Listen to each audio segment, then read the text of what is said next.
Hello दोस्तों, राधे राधे। मैं हूँ संगीता यादव। अपने यूट्यूब चैनल पे आप लोग का स्वागत करती हूँ। दोस्तों, आप लोग के बीच में एक कजरी गीत लाई हूँ। कैसा लगे कमेंट बॉक्स में बताना। अच्छा लगे तो लाइक और सब्सक्राइब जरूर करना। हम हो खेलन जाबे सावन में कजरिया, बदरिया घेरे आवई सजना। हम हो खेलन जाबे सावन में कजरिया, बदरिया घेरे आवई सजना।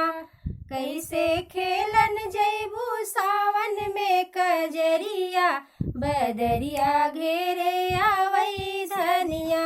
कैसे खेलन जैबू सावन में कजरिया, बदरिया घेरे आवई धनिया। अब की सावन में ना रोका, आवई साल भरे में मौका। अब की सावन में ना रोका, आवई साल भरे में मौका। मोरी माना बतिया, रिमझिम पड़े फुहारा, भीगे मोर चुनरिया, बदरिया घेरे आवई सजना। रिमझिम पड़े फुहारा, भीगे मोर चुनरिया, बदरिया घेरे आवई सजना। अब की सावन बाविशेष नाई गया तू ही परदेश। अब की सावन बाविशेष नाई गया तू ही परदेश। कहियो साल सावन में पापिन भई सहरिया, बदरिया घेरे आवई सजना। कहियो साल सावन में पापिन भई सहरिया, बदरिया घेरे आवई सजना।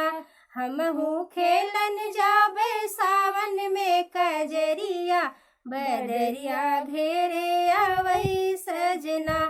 कैसे खेलन जैबू सावन में कजरिया, बदरिया घेरे आवई सजनी।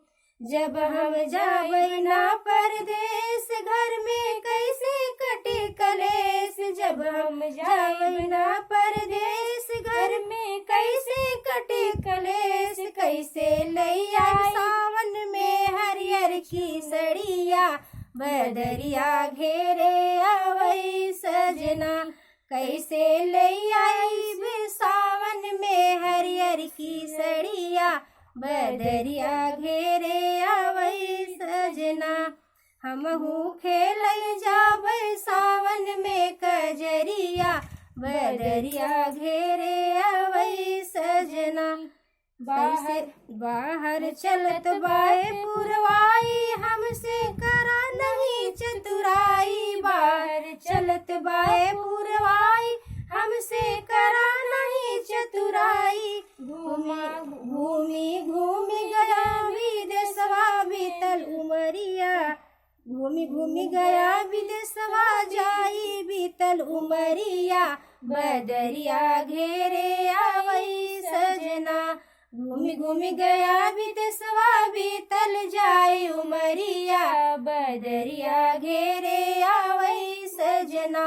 हम हूँ जावन खेलन सावन में कजरिया, बदरिया घेरे आवई सजना।